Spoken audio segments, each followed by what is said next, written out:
మన సొంగరోషంలో ఉన్న ఆంజనేయస్వామి గుడికి కూడా ఎంతమంది వెళ్లారు? ఎప్పుడైనా చూసారా గుడిని?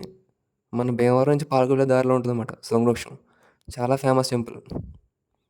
భీమవరం నుంచి ప్రతి శనివారం వచ్చేవాళ్ళమాట స్వామివారి దర్శనం కోసం. మేము కాలేజీలో ఉన్నప్పుడు ఫ్రెండ్స్ అందరూ కలిసి వచ్చేవాళ్ళమాట ఈ గుడికి. దగ్గరలోనే వీరవాసం. ఇంకా వీరవాసంలో ఫ్రెండ్స్‌తో కలిసి కూడా వచ్చేవాళ్ళం అందరూ సరదాగా ఈ టెంపుల్‌కి. మన గోదావరి జిల్లాలో ఉన్న ఆంజనేయస్వామి గుడిలో చాలా ఫేమస్ టెంపుల్ మాట ఇది. మన సోమవృక్షం ఆంజనేయస్వామి గుడి మాట. ఆపదామహర్తారం దాతారం సర్వసంపదాం లోకాభిరామం శ్రీరామం భూయో భూయో నమామ్యహం. మనకి ఎంత శక్తి బలం ఉన్నా కానీ ఏమీ తెలియనట్టుగా వినమ్రంగా ఉండడం చాలా కష్టం. ఎంత సాధించినా ఎంతో చేసినా కానీ ఏమీ చేయనట్టు నాకేమీ తెలియనట్టుగా ఉండడం చాలా కష్టం.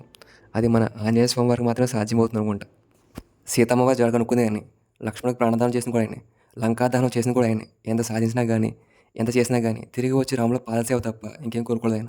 అంత గొప్పవారు మన ఆంజనేయ స్వామి వారు. మన దేవుళ్ళే చాలా వరకు ఇన్స్పిరేషన్ మనకి.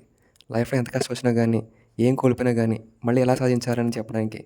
ఎక్కడ ఆంజనేయ స్వామి ఉంటారో అక్కడ విజయం ఖచ్చితంగా ఉంటుంది. ఎక్కడ ఆంజనేయ స్వామి ఉంటారో అక్కడ రాముల వారు ఖచ్చితంగా ఉంటారు.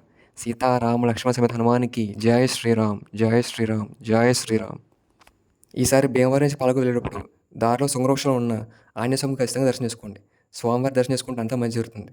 దారిలో వెళ్ళే ప్రతి ఒక్కరు కూడా స్వామివారి దర్శనం చేసుకుని ముందుకు వెళ్తారన్నమాట ఈ దారిలో. చాలా ఫేమస్ టెంపుల్. మన స్వామివారి అనుగ్రహం అందరికీ ఉండాలని మనస్ఫూర్తిగా కోరుకుంటున్నాను. జై శ్రీరామ్ జై శ్రీరామ్ జై శ్రీరామ్ జై శ్రీరామ్.